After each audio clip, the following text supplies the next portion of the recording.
There's a walking mistake that almost everyone over 65 makes, and the strange part is it doesn't look like a mistake at all. It looks like normal, cautious, sensible walking. It's the shorter step, the quieter step, the one where your feet barely leave the ground and your arms stay close to your sides. Most people believe this is simply what walking looks like as we get older. It isn't.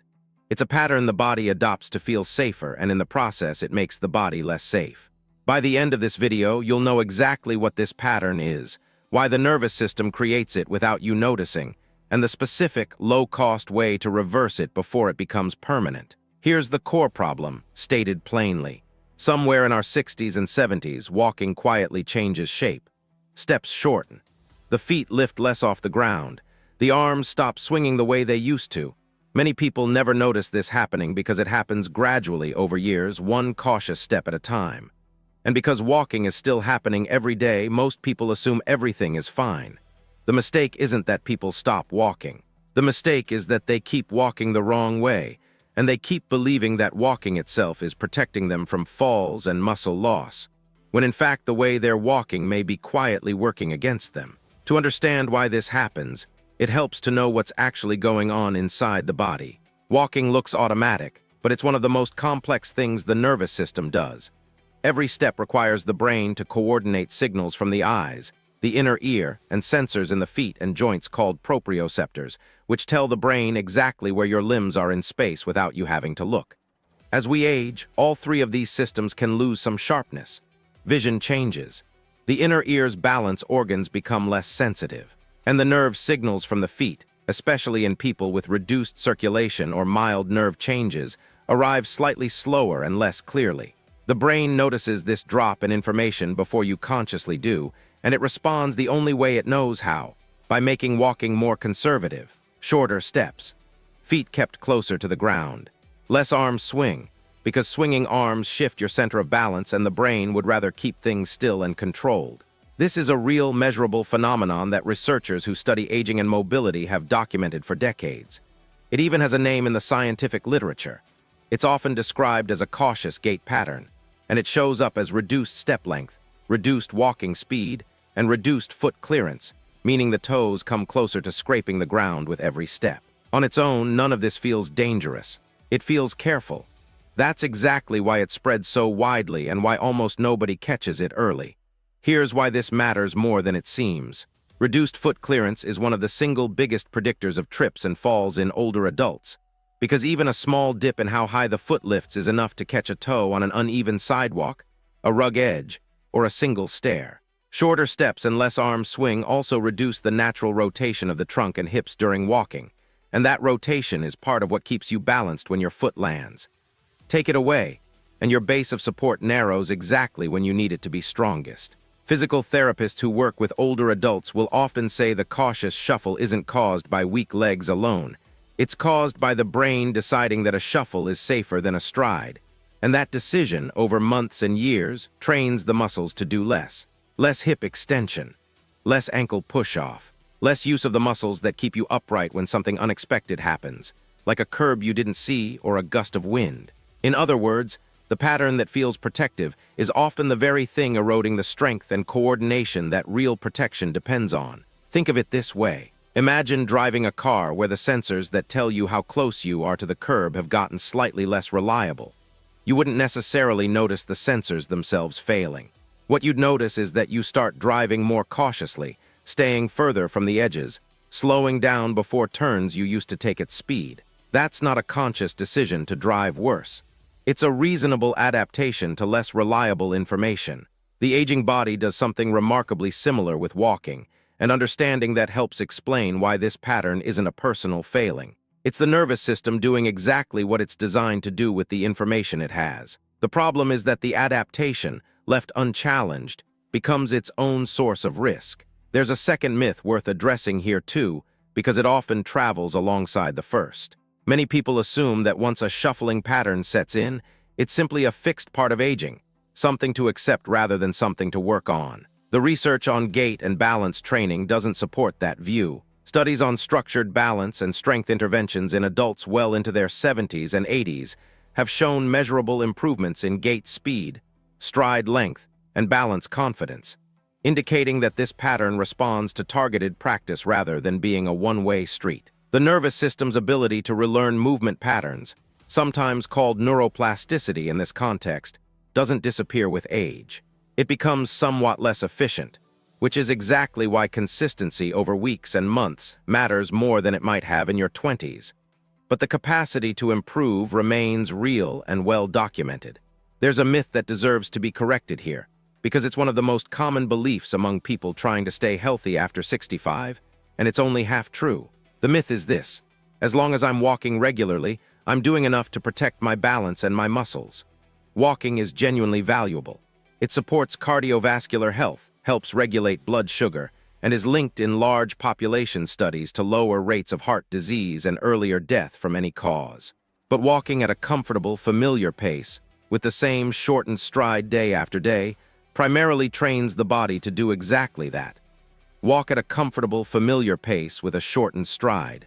It does very little to challenge balance reactions, build the specific strength needed to recover from a stumble, or restore full foot clearance and stride length once they've started to shrink. This is why public health guidance on fall prevention, including guidance from bodies like the Centers for Disease Control and Prevention's Fall Prevention Initiative, and the World Health Organization's Physical Activity Guidelines for older adults, consistently recommends combining walking with dedicated balance and strength work, rather than relying on walking alone. The walking mistake, then, isn't really about walking wrong in a single moment. It's about letting an unchallenged walking pattern become the only form of movement in your week. So what does correcting this actually look like in practice? The good news is that it doesn't require special equipment, a gym membership, or hours of extra time. It starts with becoming aware consciously of 4 things during a portion of your normal walks: step length, foot lift, arm swing, and where your eyes are pointed. Begin with step length. On a flat, familiar surface, such as a hallway or a quiet stretch of sidewalk, practice taking a deliberately fuller stride for short stretches, perhaps 30 to 60 seconds at a time. You're not trying to lunge or overstride, which can actually be its own risk if the foot lands too far ahead of the body. The goal is simply a stride that feels a little longer and more decisive than your everyday shuffle, letting the back leg extend and push off before it lifts. Next, foot lift. Many people who have developed a shuffling pattern aren't aware their toes are barely clearing the ground. A simple way to retrain this is to consciously think toes up as the foot swings forward, lifting the front of the foot slightly higher than feels necessary. This single cue is one that physical therapists frequently use with patients working on fall prevention because it directly targets the exact mechanical gap that causes trips. Then, arm swing. Let your arms move naturally and opposite to your legs. Right arm forward with left leg, left arm forward with right leg, the way they did earlier in life before caution crept in. This isn't cosmetic. That opposing rotation through the arms and trunk is part of the body's natural stabilizing system, and restoring it helps restore some of the balance reactions that shuffling suppresses. Finally, your eyes. A cautious gait often comes with a lowered gaze, watching the ground immediately in front of the feet. It's an understandable habit, but looking down a few feet ahead, rather than straight down, gives your visual system time to spot obstacles early and plan around them, instead of reacting to them at the last possible moment. None of these 4 adjustments needs to happen for an entire walk. In fact, trying to hold all 4 consciously for a long walk is unrealistic and tends to backfire because the mind can only monitor so much at once. A far more effective approach is to pick one, practice it for a few minutes at the start of a regular walk, and let the rest of the walk return to normal. Over 2 to 3 weeks, that one adjustment tends to become more automatic, and that's the point to layer in the next one. There are some common mistakes people make when trying to fix this, and they're worth naming so you can avoid them. The first is overcorrecting into an exaggerated, stiff, marching-style stride, which actually increases fall risk by making the body less able to make small, natural balance corrections. The goal is a fuller, more confident stride, not a rigid one. The second mistake is trying to change everything at once, which usually leads to giving up within a week because it feels effortful and unnatural. The third, and perhaps the most common, is practicing the correction only while walking on perfectly flat, predictable ground, and never on the slightly uneven surfaces like grass, gravel, or a curb, where the improved pattern is actually needed most. If the new pattern is only ever tested somewhere completely safe, it never gets the chance to become reliable somewhere less safe. It also helps to have a clear beginner and advanced version of these adjustments, because the right starting point depends on where you're beginning from. If you're generally steady on your feet and simply want to prevent this pattern from creeping in, the beginner version is exactly what's been described. 30 to 60 seconds of deliberate full stride, high toe lift walking at the start of a regular walk, building gradually toward a few minutes at a time. If you already notice some unsteadiness, a lower starting point works better and is just as valuable. Practicing the toe lift cue and arm swing while standing in place or walking a short, straight hallway with a wall or countertop within arm's reach, before introducing it into longer walks outdoors. The advanced version, for those who are already comfortable and steady, involves practicing the fuller stride and toe lift on gently uneven terrain, like a grass lawn or a gravel path, which is closer to the real-world conditions where falls actually happen, and challenges the balance system in a way that flat pavement never will. If you have a mobility limitation, use a cane, walker, or other assistive device, these principles still apply, just adapted. Foot clearance and arm swing matter just as much, if not more, when using a mobility aid, and a physical therapist can show you how to incorporate a fuller, more deliberate stride pattern safely within the support your device provides. The goal is never to abandon a mobility aid that keeps you safe. It's to make sure that whatever your baseline mobility looks like, it isn't being quietly undermined by a shuffle that could be corrected. Beyond adjusting the walk itself, there's a layer of optimization that meaningfully strengthens these gains, and it comes from outside of walking entirely.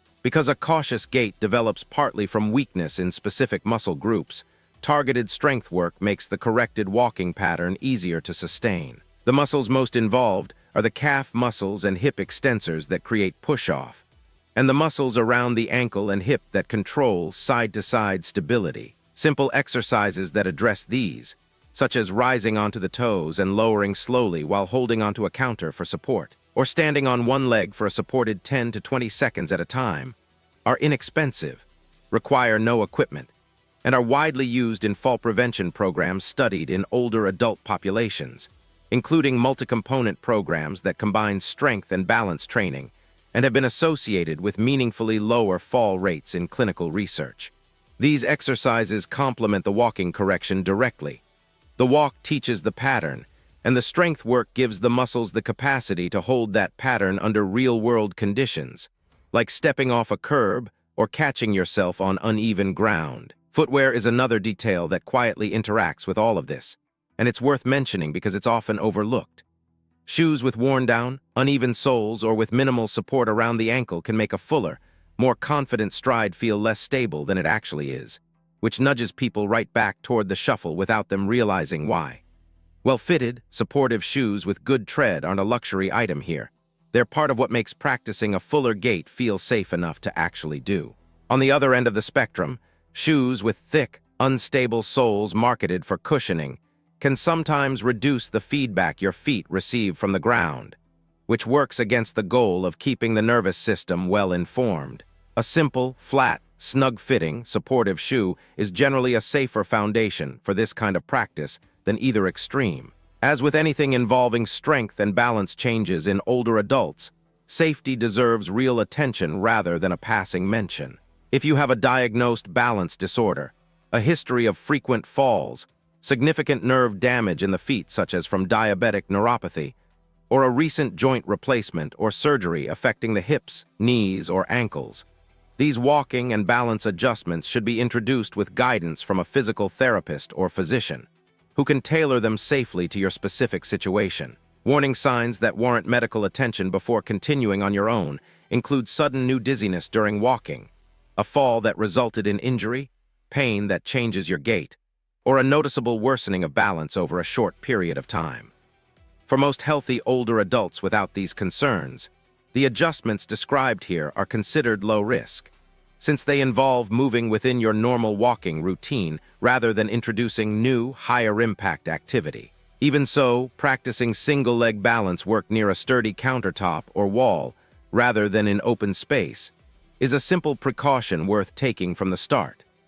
It's worth being honest about the timeline, because realistic expectations protect both your motivation and your trust in what actually works. In the first 1 to 2 weeks of practicing these adjustments, most people notice the change mainly as increased awareness, catching themselves shuffling and correcting it, rather than a dramatic difference in how they feel.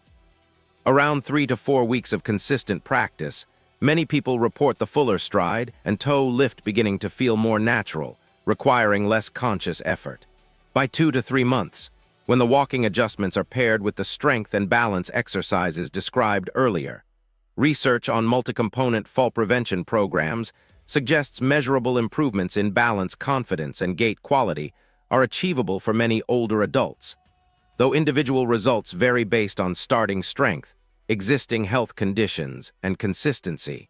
By 6 months to a year of consistent practice, layered with strength work, many people describe a walk that simply feels different, more grounded, less tentative on curbs and uneven ground, and less accompanied by that background hesitancy that often comes with a shuffling gait.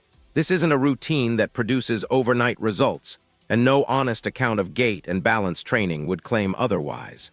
It's a routine that, practiced consistently over months, works with your nervous system's own capacity to relearn movement patterns, a capacity that remains present well into older age. So here is what this comes down to. The walking mistake almost everyone over 65 makes isn't laziness, and it isn't a failure to exercise. It's a quiet, protective shuffle that the nervous system adopts as vision, inner ear balance, and foot sensation gradually change. A pattern that feels cautious, but that over time narrows your stride, lowers your foot clearance, and reduces exactly the strength and coordination your body needs to catch itself when something unexpected happens. The fix isn't complicated or expensive. It's noticing your stride length, lifting your toes a little higher, letting your arms swing naturally, and keeping your eyes a few steps ahead rather than down at your feet, practiced a few minutes at a time, and paired with simple strength and balance exercises you can do at home. Walking has always been one of the most valuable things you can do for your health. The difference between a walk that quietly protects you and a walk that quietly puts you at risk often comes down to these details. And now that you know them, you're in a position to walk the way your body was actually built to.